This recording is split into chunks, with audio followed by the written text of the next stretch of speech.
আমি এই বিয়েতে রাজি না। আমি আপনাকে বিয়ে করতে পারবো না। শুধু আপনি কেন, আমি কাউকেই বিয়ে করতে চাই না। আসলে বিয়ে শব্দটাতেই আমার আপত্তি। এক নাগাড়ে কথাগুলো বলে লম্বা শ্বাস টানল নীতি। সামনে স্বয়ং পাত্র বসান, যার সাথে নীতির বিয়ের কথাবার্তা চলছে। আজকে দিয়ে সে 10 নাম্বার পাত্রকে না বলতে এসেছে।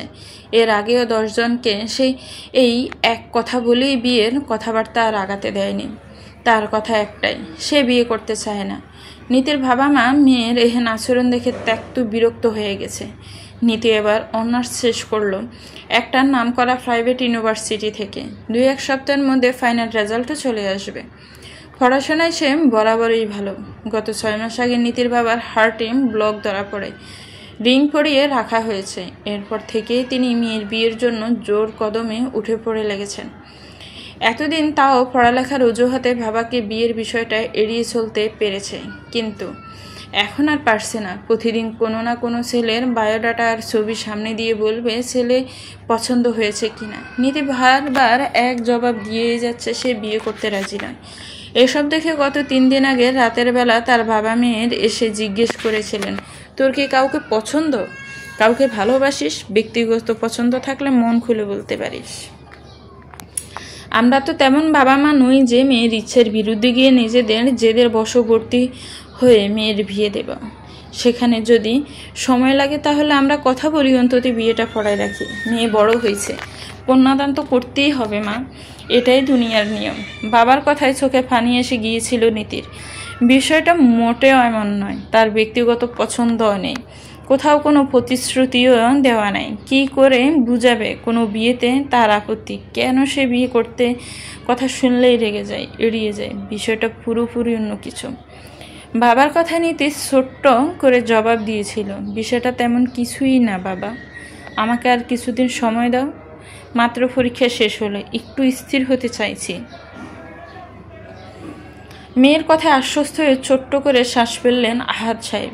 তিনিও ভাবলেন হয়তো পড়াশোনার চাপে মেয়েটা সত্যি ক্লান্ত, একটু স্থির হতে চাইছে। হোক, মাথা ঠান্ডা হলে না হয় এই নিয়ে কথা বলবেন। কিন্তু সেই ঘুরে ভালি। পরের দিনই পাশের বাসার মিসেস মালা এলেন নীতির মায়ের সাথে গল্প করতে। চা খেতে খেতে হঠাৎ করে মেয়েকে নিয়ে প্রশ্ন উঠতেই নীতির মায়ের দুশ্চিন্তার বিলাপ শুনে তিনি একটা পাত্রের কথা বললেন।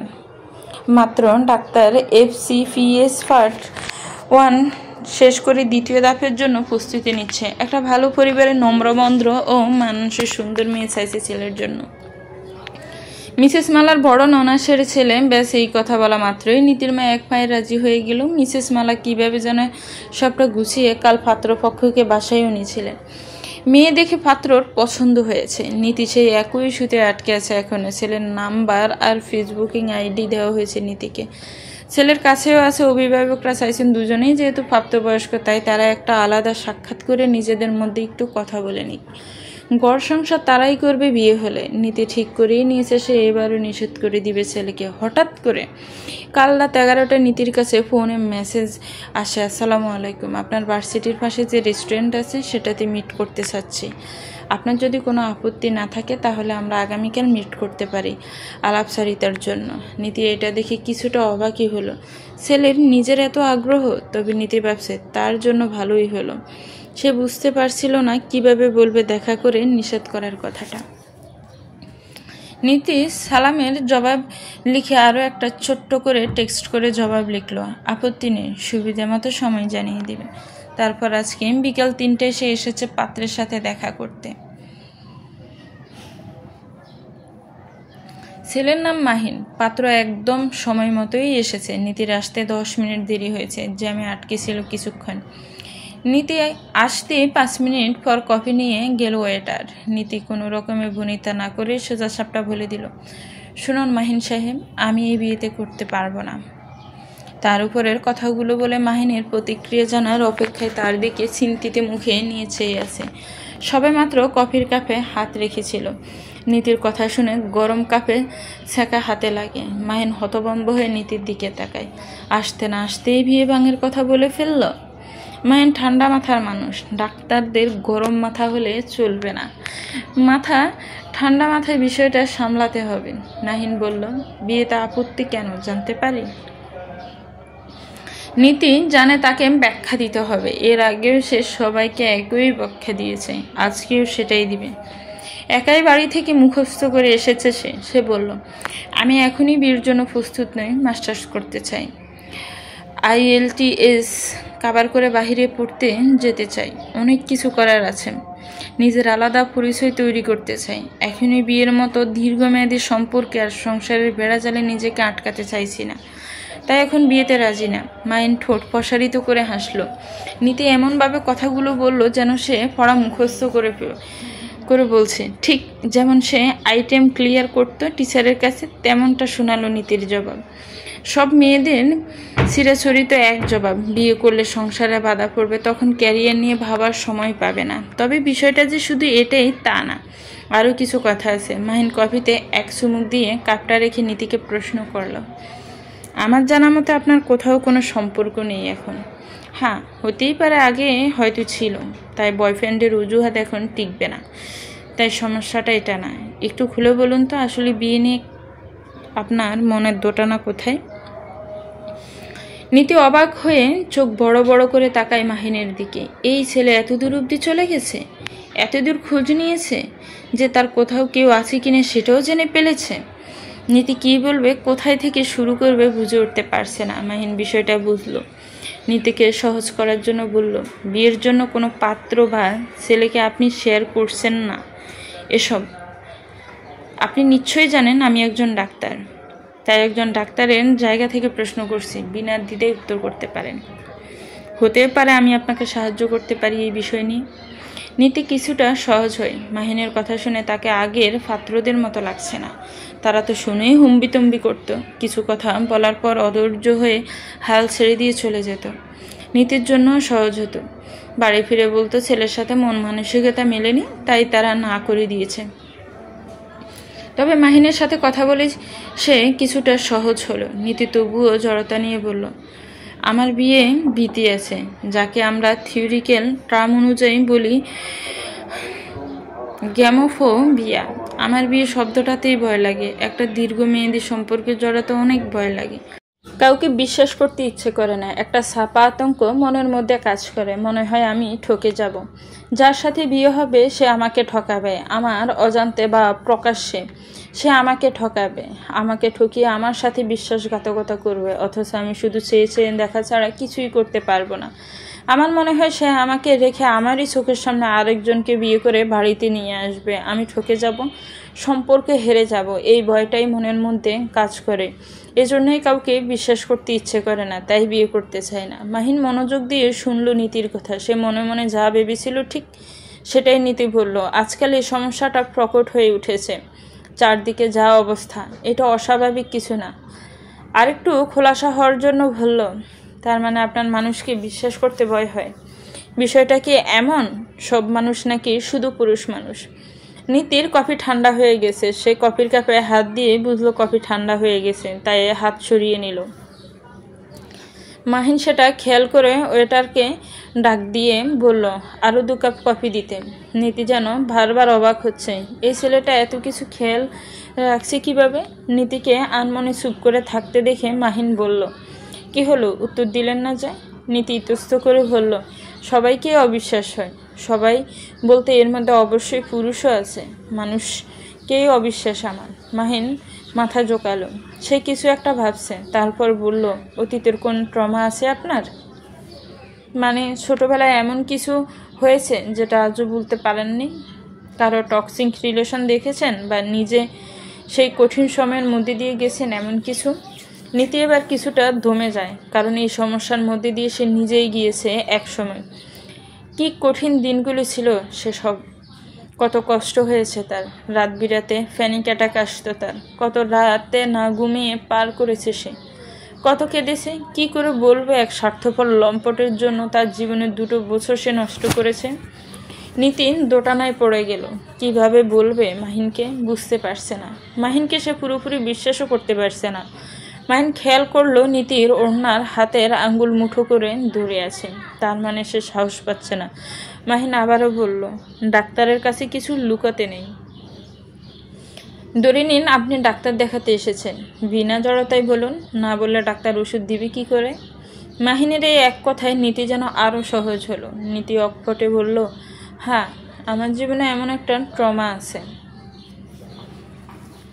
আমি নিজে একসময় সেই কঠিন সময়ের মধ্য দিয়ে গেছি। আপনি একটা অর্থব, কাপুরুষ এবং লম্পটকে আমার জীবনে জায়গা দিয়েছিলাম। সেটাকে আমার বয়সের দোষ বা আবেগে পড়ে বিপক্ষে যাওয়া, যেটাই বলি না কেন সবই ঠিক বলা হবে। ছোটবেলা থেকে আমার মধ্যে বোধ বুদ্ধির ব্যাপারটা তুলনামূলক ভালো কাজ করে বয়সের তুলনায়। আশেপাশে যা হচ্ছে একটু মন দিয়ে চেষ্টা করলে, গভীরভাবে দেখলে বা অনুধাবন করলে বুঝতে পারি। কিন্তু জীবনের যে জায়গাটাতে আমার বুঝে নিজেকে সামলে নেওয়ার কথা ছিল, সেখানেই ডাহা ফেল করে গেছি আমি। এই একটা ভুল আমার জীবনে দুর্বিষহ যন্ত্রণা ডেকে এনেছিল। ভুল মানুষকে নিজের মন মস্তিষ্কে জায়গা দেওয়া এবং তার প্রতি আকৃষ্ট হওয়া আমাকে ভীমালুম ভুলিয়ে দিয়েছিল যে আমি নিজের সাথে সবচেয়ে বড় অবিচারটা ঠিক এখানেই করছি। ভার্সিটিতে প্রথম দিকে ক্লাস শুরু হওয়ার পর এক সিনিয়রের সাথে সখ্যতা গড়ে ওঠে। সেখান থেকে কারণে অকারণে কথা, তারপর ভার্সিটিতে এসে দেখা সাক্ষাৎ হওয়া নিত্যদিনের ব্যাপার হয়ে উঠেছিল। আবেগী মন বয়সের সাথে পাল্লা দিয়ে ভুল পথে কখন পা বাড়িয়েছি বুঝতেই পারিনি। একটা সময় ঠিক আমি যখন মন মস্তিষ্ক দিয়ে ঠিক ভুল কিছু না বুঝে আমার আবেগ অনুভূতি, ভালো লাগা এবং নিজের সময় সব কিছু ব্যয় করে তার প্রতি দুর্বল হয়ে পড়েছিলাম, সে তখন আমার সাথে ঠান্ডা মাথায় মাইন্ড গেম খেলতে শুরু করেছিল। সোজা সাপটা কথা বলতে পারি বলে আমি নাকি নারীবাদী, সেই সাথে টক্সিক এবং নেতিবাচক মনোভাবের মেয়ে। তার মুড সুইংয়ের উপর নির্ভর করতে সে আমার সাথে কথা বলবে কিনা। একবার সে আমার জামার রং নিয়ে আমাকে কথা বলেছিল। আমি নাকি খ্যাত রঙে জামা পরে ঘুরতে এসেছি, এই রঙটা তার পছন্দ নয়, অথচ সেটাও আমার একটা দামি জামা। জামাটা এখনও আছে। আমার কাজিন বা আত্মীয় যারাই আমাকে সেই জামাতে দেখেছে তাদের ভালো লেগেছে, শুধু তার কাছে খ্যাত লেগেছে। আমি যখন বুঝতে পারলাম আমার আত্মসম্মান সেখানে প্রশ্নবিদ্ধ, আমি সরে আসি নীরবে, চুপচাপ সব কিছু থেকে। বুঝতে পারলাম এতদিন যা ছিল তা সব ভুল, মানুষটাই ভুল। এরপর হঠাৎ করে একদিন নীতি থামলো কথাগুলো বলে। এক নাগারে কথাগুলো বলেছে, হাঁপিয়ে উঠেছে। শুধু তাই নয়, চোখ মুখের ভাবটাও পরিবর্তন হয়েছে। চোখ টলমল করছে, হয়তো কেঁদেই ফেলবে। মাহিন মনোযোগ দিয়ে নীতির কথাগুলো শুনছিল। মাহিনের কাছে নীতির সবচেয়ে ভালো যে ব্যাপারটা লাগছে সেটা হচ্ছে নীতি স্পষ্ট করে কথা বলে। কোনো রাগ ডাক গুড় নাই। ভুল হলে ভুল করেছে সে, আর ঠিক হলে ঠিক। সোজাসাপটা স্পষ্ট করে কথা বলার সাহস বা অভ্যাস অনেকেরই ব্যক্তিত্বে থাকে না, নীতির আছে। এইটা একটা ইতিবাচক দিক। মাহিন পানির বোতলটা নীতির দিকে এগিয়ে দিল, তারপর বলল, শান্ত হন নীতি, কিছু হয়নি, সব ঠিক আছে। তারপর বলেন কি হলো? নীতি অস্থির হয়ে যাচ্ছে কেমন জানি। এসি চালু থাকা সত্ত্বেও ঘেমে গেছে সে। সামনে থাকা পানির বোতল নিয়ে এক চুমুকে অনেকখানি পানি শেষ করে ফেলল সে। এত কিছু সে নিজের সাথে লড়াই করেছে, কারোর সাথে এসব নিয়ে কথা বলেনি, নিজের মধ্যে ভয়ে নিয়ে গেছে। হঠাৎ করে এসব কিছু কাউকে বলাতে অদ্ভুত এক মিশ্র অনুভূতি হচ্ছে তার। তবুও মনে সাহস নিয়ে এসে আবার বলতে শুরু করল, আমি নিজের আত্মসম্মানবোধ উপলব্ধি করে নিজের আবেগ, মোহ আর দুর্বলতাকে পাশ কাটিয়ে পিছু হাঁটলাম আর সামনের দিকে যাওয়ার চিন্তা করলাম। আমার নিজের উপর খুব রাগ অভিমান হতো যে আমি আমার মনের অনুভূতিগুলো অপাত্রে ধান করে গেছি। যার কাছে এসব তুচ্ছ এবং টিস্যু ব্যবহারের পর মানুষ যেমন সেটাকে ছুঁড়ে ফেলে দেয়, এমন কোনো রকম দিনগুলো পার হয়ে যাচ্ছিল নিজের সাথে বোঝাপড়া করতে করতে। এরই মধ্যে একদিন দেখতে পাই সে বিয়ে করে ফেলেছে। বিয়ে সে করতেই পারে, কিন্তু আমার রাগ আর আফসোসের জায়গা এটাই, এতদিন একটা মেয়ের আবেগ অনুভূতিকে কষ্ট দিয়ে তার মধ্যে বিন্দুমাত্র অনুশোচনাবোধ তৈরি হয়নি। যে আমাকে এসে অন্তত এইটা বলে যা হয়েছে, এতে তার খারাপ লাগছে, অন্তত সরিটুকুও সে বলেনি। কোরআনের একটা আয়াত তুলে ফেসবুকে নিজের জীবনের নতুন অধ্যায় শুরু করা নিয়ে পোস্ট করেছে। সব মেনে নিয়েছি, দোষ আমারও সমান, তার তো একার না। এক হাতে তালি বাজে না, এটাই আমার নিজেকে সবচেয়ে বেশি কষ্ট দেয়। স্বার্থপর মানুষরা ভালো থাকে, তাদের মধ্যে কোনো অপরাধবোধ বা অনুশোচনা তৈরি হয় না যে তার করা আচরণের জন্য কেউ কষ্ট পেয়েছে বা পাচ্ছে। তারপর অনেকটা সময় লেগেছে স্মৃতি হতে। মাহিন বলল, বিয়ের প্রতি অনীহা আসলো কীভাবে? নীতি বলল, আমাদের আশেপাশে প্রায় এমন ঘটনা ঘটছে। এই তো কিছুদিন আগে আমাদের পাশেই একটা ফ্ল্যাটে এক বড় আপুর ডিভোর্স হয়েছে। স্বামী পরকীয়া করে আরেকজনকে বিয়ে করেছে, অথচ তাদের প্রেমের বিয়ে। দুজনকে ভালোবেসে বিয়ে করেছিল। হঠাৎ ভালোবাসার মানুষটিকে আর পছন্দ হচ্ছে না, আকর্ষণ উবে গেছে, তাই আর ভালো লাগে না। এজন্য অফিস কলিগকে ভালো লাগে তারপর ঘরের বউ ফুটফুটে পুতুলের মতো বাচ্চা থাকার পরেও আরেকজনকে বিয়ে করেছে। ফেসবুক স্ক্রল করলে দিনে প্রায় 7-8টা পোস্ট এরকম আসে, সবখানেই শুধু ওই এক জিনিস, বিয়ের পরে কারো না কারো পরিবর্তন হওয়া। মাহিন কপাল কুচকালো একটু। পরিস্থিতি আসলেই গম্ভীর। নীতি পারিপার্শ্বিক অবস্থার জন্য ভীষণ বাজেভাবে ডিপ্রেসড হয়ে আছে। চারদিক থেকে এত নেতিবাচক জিনিস তার মন মস্তিষ্কে প্রভাব বিস্তার করেছে যে এগুলো তাকে দিন দিন আরও বেশি গ্রাস করে ফেলছে। বিষয়টা বেশ জটিল হয়ে যাচ্ছে। তবুও হাল না ছেড়ে আবার বলল, আর কোনো কিছু আপনাকে বিরক্ত করে যেটা থেকে বিয়ে করতে ভয় পান? নীতি সোজাসাপটা বলল, হ্যাঁ পাই। শ্বশুর, শাশুড়ি, ননদ এই শব্দগুলোতে ভয় পাই। আমি নিজে দেখেছি আমার আত্মীয় স্বজনদের মধ্যে এই সম্পর্কগুলো কতটা নেতিবাচক মনোভাবে। তারা স্বামী স্ত্রীর সম্পর্ককে একরকম বিষাক্ত করে ফেলে। আর যে পরিবারে একটাই ছেলে আছে সেই পরিবারে বিয়ে হওয়া আর নরকে নিজে সেধে যাওয়ার সমান। মা অন্ধভক্ত ছেলেগুলোর অধিকাংশই সংসার টিকে না বলতে গেলে টিকতে দেওয়া হয় না। এগুলো এক একটা মেরুদণ্ডহীন হয়। বাবা মা আর বোনের কথায় বউকে দিন রাত কষ্ট দেয়, অথচ সম্পর্কের মধ্যে সমতা রক্ষা করতে পারে না। পরের বাড়ির মেয়েকে নিয়ে আসে গিনি ফিগ এর মতো এক্সপেরিমেন্ট করতে। আমি তো এমনও কাহিনী শুনেছি যে ছেলের বিয়ের দিন রাতে মা নিজে এসে তাদের সাথে থেকেছে। ছেলে আর ছেলের বউ ঘুম থেকে উঠতে দেরি হলে তাদের দরজায় ধাক্কাধাক্কি করে, দরজা লাগাতে দেয় না, প্রাইভেসি দিতে চায় না, এমনকি রাতের বেলাতেও দরজা খোলা রাখতে বলে। ছেলের বউ বাড়ির সব কাজ করবে, কিন্তু সে খাবার খাবে সবার শেষে। তার খাবার খেতে সবাই খেয়ে যা বাঁচবে সেটা খেতে হবে। সেটা এখন সে পোলাও কোরমা যাই রাঁধুক। আমি একটা পরিচিত আপুর কাছে শুনেছি তাকে তার শাশুড়ি মেপে মেপে খাবার দিত, বলতো বউ মানুষের এত খাইতে হয় না, মুখ বড় হয়ে যায়। রান্না করার সময় চাল ডাল সবজি মেপে দিত, খাবার খাওয়ার সময় তার কাছে বসে থাকতো, খাবার পাতে চেয়ে থাকতো কতটুকু খাবার খাচ্ছে সে। এগুলি দেখতে দেখতে আমার মনের মধ্যে এত বেশি ভয় আর অবিশ্বাস ঢুকে গেছে যে সম্পর্ক নিয়ে যে আমার বিয়ে করার কোনো ইচ্ছেই হয় না। মাহিন তবদা খেয়ে বসে আছে, কি বলবে, তার কি বলা উচিত ভাষা খুঁজে পাচ্ছে না। নীতির বলা প্রতিটা কথা যেন বাস্তবতাকে চোখে আঙ্গুল দিয়ে দেখিয়ে দিচ্ছে। বিয়ের মতো পবিত্র বিষয়কে মানুষ দিন কি দিন কোথায় নিয়ে গিয়ে ফেলেছে। মাহিন বলল, আর কিছু আপনাকে ভাবায়? নীতি বলল, হ্যাঁ তো ভাবায় তো। কোনো একটা মেয়ে যদি মা হতে সময় নেয় বা সে যদি মানসিকভাবে প্রস্তুত না থাকে বিয়ের জন্য, তাকে যখন জোর করা হয় তখন সেটা আমার কাছে ভালো লাগে না। আমার মা হতে কেউ যদি অপারগ হয় তখন নিজের প্রাণের স্বামী মানুষের কথায় পরিবর্তন হয়ে সেই স্ত্রীকে ছেড়ে দিতেও সময় লাগে না। আবার কেউ কেউ তো আরেক কাঠি উপরে ঘরে বউ রেখে আরেকটা বিয়ে করে নিয়ে আসে শুধুমাত্র প্রথমজন বাচ্চা দিতে অপারগ বলে। একটা মানুষ চোখের সামনে প্রিয়জন থেকে পর হয়ে যায়। আবার মনে হয় আমার সাথে এমন হলে আমি কি করব? আমি এমনিতেই অনেক সেন্সিটিভ, নিজের প্রিয় জিনিসকে ভাগ করতে বা দেখতে পারি না। এর চেয়ে সেই মুখ না হওয়া আমার কাছে বেশি শ্রেয় মনে হয়। মাহিন সব কিছু মনোযোগ দিয়ে শোনার পর একটা লম্বা শ্বাস টানলো, নীতির দিকে তাকালো। তাকে অনেকটা হালকা লাগছে। এত কথা মনের মধ্যে ভয়ে নিয়ে বেড়াচ্ছিল সে। বুঝেই যাচ্ছে তার এই সমস্যাটা একদিনে হয়নি। প্রায় 2 মিনিট চুপ করে থাকার পর মাহিন বলল,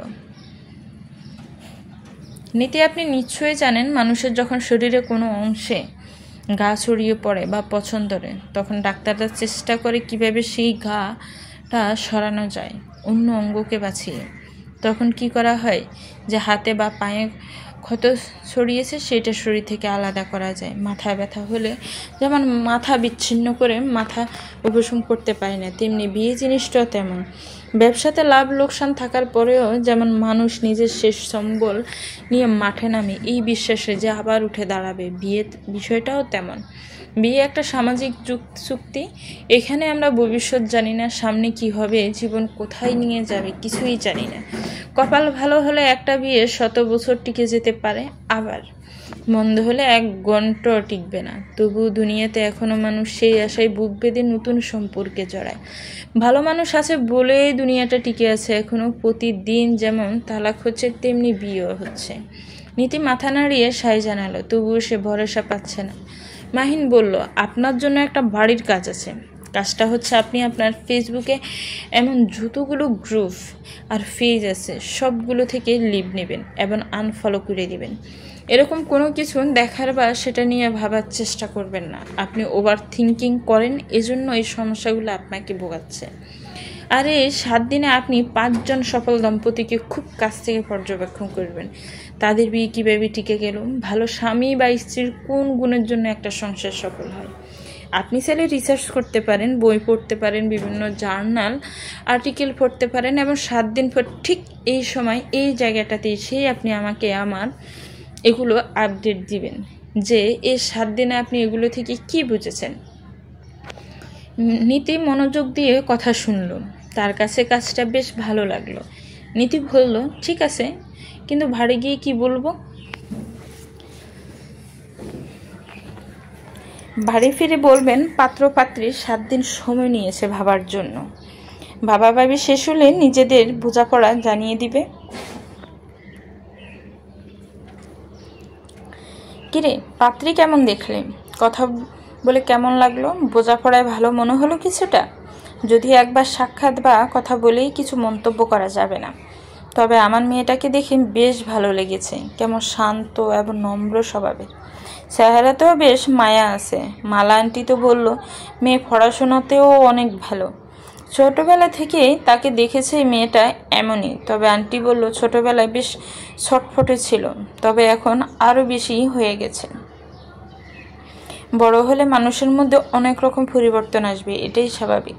মোট মিলিয়ে আমার কাছে তো মেয়েটাকে বেশ ভালো লেগেছে। তোর কাছে কেমন লেগেছে বল? মাহিন বাড়ি ফিরতেই তাকে সবাই ঘিরে ধরেছে চারপাশ থেকে। মাহিনরা 4 ভাই বোন, 2 ভাই 2 বোন।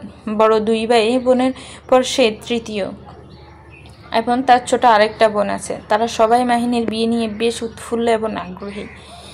তাই তো যখনই শুনেছে মাহিন আর নীতি আজকে আলাদা দেখা করবে, তখন থেকেই বাড়িতে সবাই উদ্গ্রীব হয়ে আছে মাহিনের বাড়ি ফেরার। নীতিকে কেমন লাগলো, কি বুঝলো কথা বলে জানার জন্য।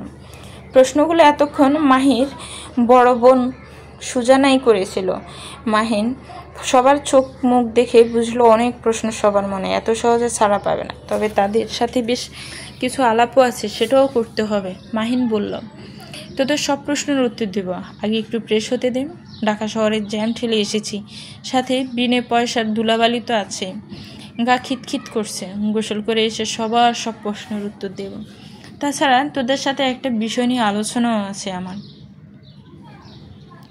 মাহিনের ছোট বোন জয়িতা বলল, ডাক্তার মানুষের এই এক স্বভাব, সারাক্ষণ শুধু খুঁতখুত করতেই থাকে। যাও ভাইয়া, তাড়াতাড়ি গোসল করে আসো প্লিজ, আমরা সে কতক্ষণ ধরে অপেক্ষা করছি তোমার জন্য। মাহিন স্মিত হেসে বোনের কথায় মাথা নাড়িয়ে নিজের ঘরে যায়। দ্রুত নিজের গামছাটা নিয়ে গোসলে ঢুকে পড়ে। সারা রাস্তা সে নীতির কথা ভাবতে ভাবতে এসেছে। মেয়েটাকে তার যথেষ্ট ভালো লেগেছে। ঠিক সে যেমন লঞ্চায় মেয়েটা তেমনই। পরক্ষণে নীতির বলা কথাগুলো তাকে আবারও চিন্তায় ফেলে দিল। ফোঁস করে দীর্ঘ নিঃশ্বাস ছাড়ল। মেয়েটাকে এই হাহাকার আর হতাশা থেকে কীভাবে উদ্ধার করবে? মেয়েটার যে বিশ্বাস সেই অবিশ্বাস জমে গেছে। এসব ভাবতে ভাবতে শাওয়ার চালু করে লম্বা একটা গোসল নিল সে। এখন মন মেজাজ শরীর ঝরঝরে লাগছে অনেক। তারপর ঘর থেকে বের হয়ে ছোট বোনকে 1 কাপ কড়া করে কফি বানিয়ে দিতে তাকে ব্ল্যাক কফি খায় সে। জয়িতা আবার সবার জন্য চা নাস্তা বানাচ্ছিল। বাইয়ের কফিটাও সে বানিয়েছে। মাহিন এসে সোফায় বসতে জয়িতা চা নাস্তা নিয়ে আসলো। বাইয়ের হাতে কফি দিল। মাহিন ধন্যবাদ দিল বোনকে। মাহিনের মা বলল, এখন বল মেয়েটাকে কেমন লাগলো? মাহিন সবার দিকে তাকিয়ে বলল, নীতি বিয়েতে না করে দিয়েছে মা। সে বিয়ে করতে চায় না, বিয়েতে রাজি নয় সে। ঘরে যেন একটা ছোটোখাটো বাজ পড়ল, এমন কিছু হবে তারা আশা করেনি। রীতিমতো মেয়েটা বিয়েতেই রাজি না। সবাই বেশ অবাক হয়ে গেল। তবে তারা শুনেছিল মেয়েটা নাকি এর আগেও এমন ইচ্ছা করে বিয়ে ভেঙে দিয়েছে অনেকবার, কোনো কারণ ছাড়াই। মাহিনের বড় বোন সুজানা বলল, না করে দিয়েছে, কিন্তু কেন? কোথাও সম্পর্ক আছে এজন্য? কিন্তু মালা আন্টি তো বলল মেয়ে যথেষ্ট ভালো, তারা এমন কিছু কখনোই শোনে নাই। তাদের পরিবারও এমন নয় যে মেয়েকে তার ইচ্ছার বিরুদ্ধে বিয়ে দিবেন। মাহিন বলল, না, বিষয়টা এমন কিছু না, সমস্যাটা অন্য জায়গায়। নীতি বিয়েতে বিশ্বাস করে না, ভয় পায়। বিয়ের মতো দীর্ঘমেয়াদের সম্পর্কে জড়াতে ভয় পায়, ভরসা করতে পারে না, মানুষকে বিশ্বাস করতে পারে না। বিয়ে ভীতি আছে তার, যেটাকে আমরা বলি গ্যামোফোবিয়া। সবার কাছে বিষয়টা বোধগম্য হলো না। বিয়ে ভীতি বা মানুষের উপর অবিশ্বাস জন্মানোটা আসলেই এখন একটা সমস্যা। নীতির কিভাবে হলো সেটা জানতে চায় তারা। রীতিমতো অবাক লাগছে তাদের কাছে। জয়িতা বলল, ভাইয়া ব্যাপারটা একটু বুঝিয়ে বলো, বুঝতে পারছি না। মাহিন সবাইকে নীতির সাথে হওয়া সমস্ত কথা খুব সুন্দর করে বুঝিয়ে বলতে লাগলো। নীতির মানুষের প্রতি অবিশ্বাস জন্মানো এবং এটার সূত্রপাত কিভাবে হয়েছে, কি কি বিষয় তাকে ট্রিগারেড করে, তাকে দুশ্চিন্তায় ফেলে, সেগুলো বুঝিয়ে বলল পরিবারকে। সব কথাই সে বলেছে, শুধু নীতির প্রাক্তনের কথাটা ছাড়া। এইটা বলা তার সমীচীন মনে হয়নি, এজন্য সে এটা খুব কৌশলে এড়িয়ে গেল। সবাই সব কথা শোনার পর একটা ঘুরের মধ্যে চলে গেছে। তারা ভাবছে, বিয়ে জিনিসটা শুধু দুজন মানুষের মধ্যে একটা নতুন সম্পর্ক তৈরি করে না, এখানে বিশ্বাস আছে, শ্রদ্ধা আছে, সেই সাথে পারস্পরিক অন্তরঙ্গতা আছে। দুজনের মধ্যে বোঝাপড়া ছাড়াও একটা মেয়ের জন্য বিয়ে করে নতুন জায়গায় এসে মানিয়ে গুছিয়ে নেওয়ার ব্যাপারটাও আছে। নীতির ভয় হওয়া অমূলক কিছু না, সবটাই স্বাভাবিক। সুজানা বলল, তোকে যদি সে বিয়ে নাও করে, তবুও তো কোথাও না কোথাও তার বাবা মা তাকে বিয়ে দিবেই। মেয়েকে তো আর ঘরে বসে রাখবে না। নীতি না হয় বড় জোর আরও কয়েকটা বিয়ে ভেঙে দেওয়ার চেষ্টা করলো, কিন্তু এটাই কি সমাধান? এভাবে সে কয়টা বিয়ে ভাঙবে? শেষে গিয়ে যদি বাধ্য হয়ে এমন কারো জীবনে যায় যে মেয়েটার সব ভয় সত্যি হয়ে যায়, তখন কি করবে? কোথায় যাবে? কাকে বলবে সবকিছু মন খুলে? সুজানার কথায় মাহিন চমকে ওঠে। নীতির সাথে তার বিয়ে ভেঙে যাবে বা কথা এখানেই শেষ, এটা সে ভাবতেই কেমন যেন নড়বড় অনুভূতি জানান দিচ্ছে। এক দেখাতেই মেয়েটার প্রতি একটা আলাদা ভালো লাগা আর দুর্বলতা এসে গেছে তার। মেয়েটার এখন যে মনের অবস্থা, যদি এরকম কিছু হয়, এই ধরনের ডিপ্রেশনে ভোগা মানুষগুলো যে কোনো কিছু উল্টাপাল্টা চিন্তা করে বসে। নীতির মনের অবস্থাটা এখন সেরকম। তার এখন মনের সঙ্গ দরকার, পাশে বন্ধুর মতো কাউকে দরকার, মানসিকভাবে সাপোর্ট করার জন্য কাউকে সারাক্ষণ পাশে দরকার, যাতে সে মনের মধ্যে কোনো কিছু চেপে না রেখে তাকে মন খুলে সব কথা বলতে পারে। মাহিন বলল, নীতিকে 7 দিনের জন্য কিছু কাজ দিয়েছে, যাতে সে এগুলোতে ব্যস্ত হয়ে পড়ে এবং বোঝার চেষ্টা করে দুনিয়াতে এখনও এত মন্দ কিছুর পরেও ভালো ব্যাপারগুলো ঘটে। এই যে মন্দ ব্যাপার হচ্ছে, এর মধ্যে সে আরও কি কি দেখতে পায়, এটা নিয়ে পড়াশোনা করতে বলেছে। সেই জন্যই 7 দিন সময় নিয়েছে। জানি না নীতি এগুলোকে কিভাবে কাজে লাগাবে। আচ্ছা মা, তোমার কাছে একটা প্রশ্ন। দাদি তো প্রচণ্ড সেকেলে একজন মানুষ ছিল, আগে এরকম সচ্ছলতাও ছিল না আমাদের।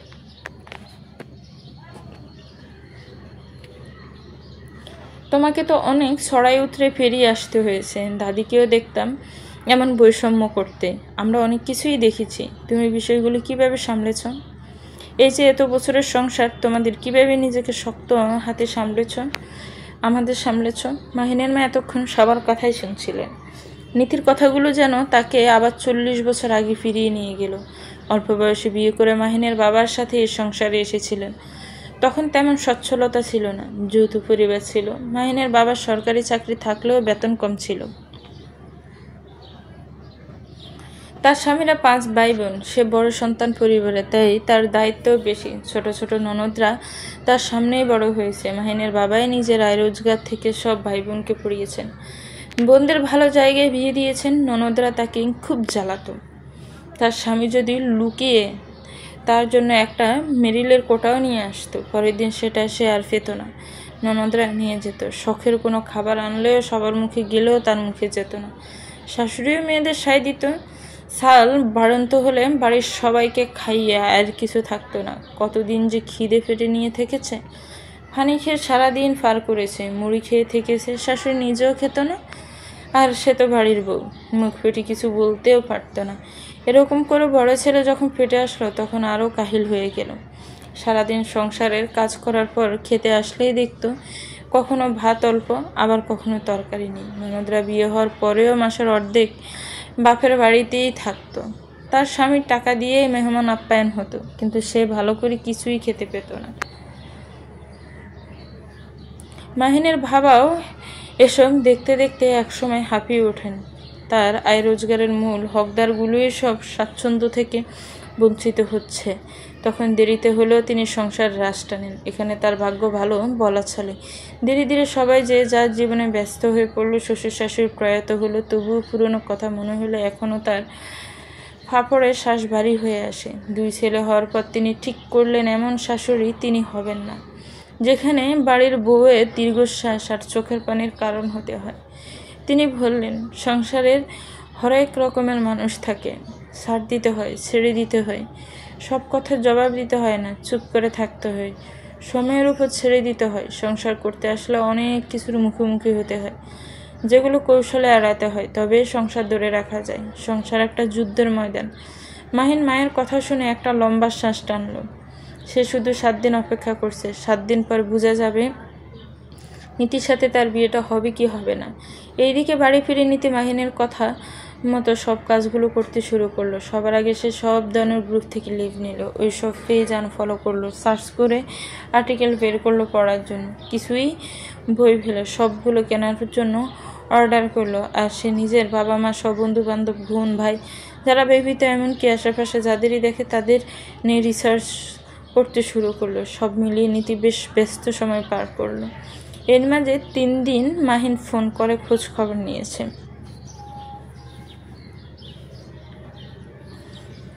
7 দিন পর আবার সেই রেস্টুরেন্টে বসে আছে নীতি। আজকে নীতি আগে এসেছে, মাহিন দেরি করেছে, হসপিটালে কাজ পড়ে গেছে তাই। 15 মিনিট পরে মাহিন আসলো। এসেই বলল, সরি আপনাকে অপেক্ষা করানোর জন্য, আসলে একটা পেশেন্টের কেস দেখতে গিয়ে দেরি হয়ে গেছে। তারপর বলুন কেমন আছেন, বাড়ির কাজের কি অবস্থা, কি ভাবলেন? কথাটা মাহিন স্পষ্ট করে বলল, ঠিকই, কিন্তু সারা রাস্তা সে নিজেও চিন্তায় অস্থির হয়ে এসেছে। চোখ মুখ দেখে বোঝা না গেলেও বুকের মধ্যে তার দুরু দুরু করছে। নীতি টিস্যু হোল্ডার থেকে টিস্যু নিয়ে মাহিনের হাতে এগিয়ে দিয়ে বলল, এক জীবনে কি হবে, কখন হবে, কিভাবে হবে, এসব প্রশ্নের উত্তর আগে থেকে জানলে তো দুনিয়াতে সুখ দুঃখ আর ঘটনা অঘটনা বলে কিছু থাকবে না। তাই এত কিছু না ভেবে জীবনকে, নিজের আবেগ অনুভূতিকে তার মতো করে চলতে দেওয়া উচিত। যদি মনে হয় অরাজকতা তৈরি হতে পারে তাহলে সেটার জন্য ব্যবস্থা আছে, কিন্তু আগেই কিছু ভেবে জীবনটাকে পিছিয়ে তোলা উচিত নয়। মাহিন উৎসুক হয়ে কপাল চুলকাতে বলল, তার মানে আপনি? নীতি ব্ল্যাক কফির কাপটা মাহিনকে এগিয়ে দিতে বলল, বাসায় বলতে পারেন পাত্রী রাজি, দিন তারিখ যেন ঠিক করে। মাহিন দৃষ্টি অনবরত করে হাসল। জানালার কাজ বেয়ে যখন বৃষ্টি ধারা বইছে, ভালো লাগছে তার, ভীষণ ভালো লাগছে। আজকে সমাপ্ত। তো ভিউয়ার্স, গল্পটা কেমন লেগেছে একটু কমেন্টস করে জানাবেন। গল্পটাকে নিয়ে অবশ্যই একটি গঠনমূলক কমেন্টস করবেন। গল্পটা ভালো লাগলে একটু শেয়ার করবেন, আর আমার চ্যানেলটাকে প্লিজ সাবস্ক্রাইব করবেন। যারা অলরেডি সাবস্ক্রাইব করে রেখেছেন তাদেরকে অনেক ধন্যবাদ। ভালো থাকবেন, সুস্থ থাকবেন, আমার চ্যানেলের সাথেই থাকবেন। আল্লাহ হাফেজ, আসসালামু আলাইকুম।